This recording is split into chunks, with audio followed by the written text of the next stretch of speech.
On the lesson 4.1 cooldown, here we have Han, and he has a thin rectangular sheet of paper. Its area is 450 square inches. He folds it into thirds, and then he folds the resulting rectangle into thirds again. Number one, Han believes that after 2 rounds of folding, the visible area of the folded paper will be 150 square inches, or 1/3 of the original area. Do you agree, and explain your reasoning? So let's look at it this way. This is the rounds of folding, and this is the visible area. Okay, and I'm going to start by making a little table. If we fold it 0 times, there is 450 square inches. And then we're told that he folds it into thirds. So after 1 round, he's going to take that 450 and only see 1/3 of that. So after 1 round, it's going to be 450 divided by 3, which is 150 square inches. Okay, so I disagree here with Han, because there will be 150 square inches visible after 1 round of folding.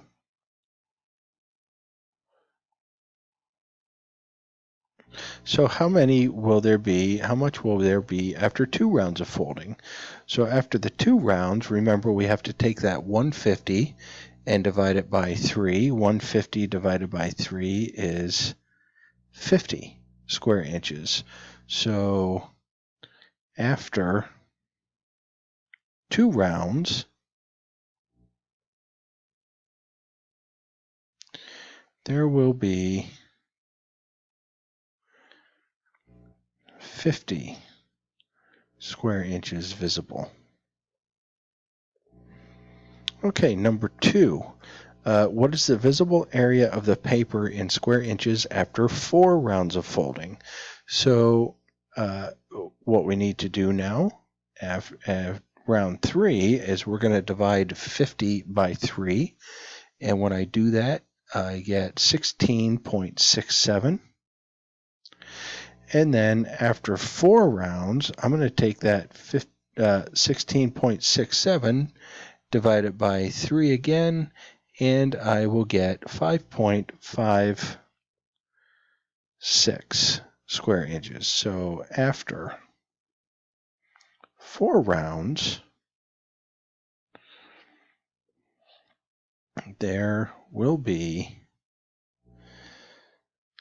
5.56 square inches visible.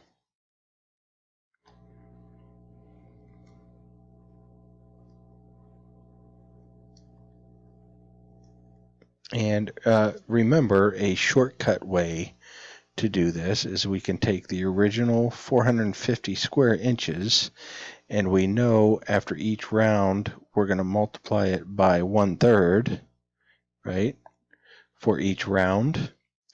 And we want to know how much after 4 rounds. And if we do that in our calculator, the 450 times this 1/3, but we're going to raise that to the 4th power, and we see we get the 5.56 square inches. Okay, so that pretty much does it for the cooldown.